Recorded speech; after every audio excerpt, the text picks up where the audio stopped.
A few weeks ago, when the news of the passing of Dr. Ustadh Ahmed came out, I received it by means of a text message, and maybe 10 minutes before that I had just finished listening to one of his lectures on tafsir of a surah, subhanallah. So I was completely overwhelmed when I heard the news, and I've been meaning to say something about him, something just in service to what he has done for me personally and for the Muslims in general.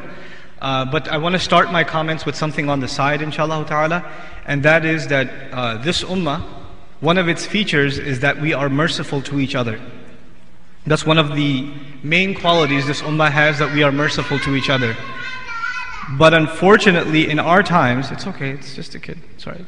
But in our times, unfortunately, especially to those who serve the religion, like the ulema, people are the least merciful to them. Hey you over there. Shh. He's going to do it again. Whose little guy is that? Stop him. Okay, mashallah. Jazakallah khair. He's awesome though. Okay, so anyhow.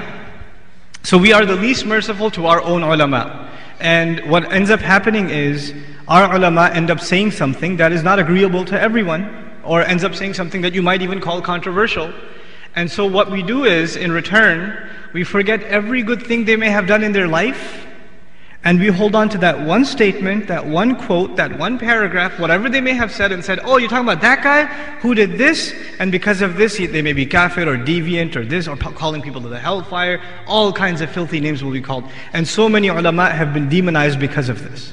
So many ulama in our history have been demonized by Muslims themselves.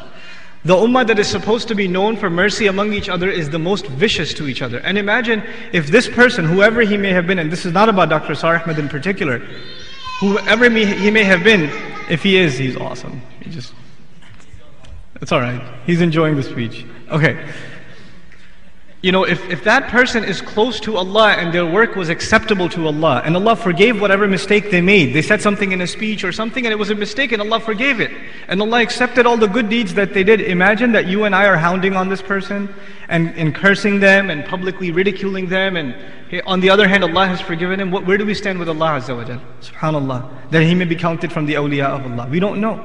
So this is something we have to be, Muslims themselves have to be very careful about. And what I've noticed, and you may differ with me, but what I've noticed is the people of knowledge, the actual scholars, are very respectful. And the people that are gangsters in the cloaks of scholars, they really are. They're mobsters, they have their mafia, they have their crowds, and they're trying to hold on to their territory. That's all it is. It's just in the name of religion. That's the only difference. Otherwise, it's no different than the mafia. These are the people that create these kinds of problems. And we should ignore that kind of rhetoric and not even respond to it. We should just ignore it as Muslims generally. Anyhow.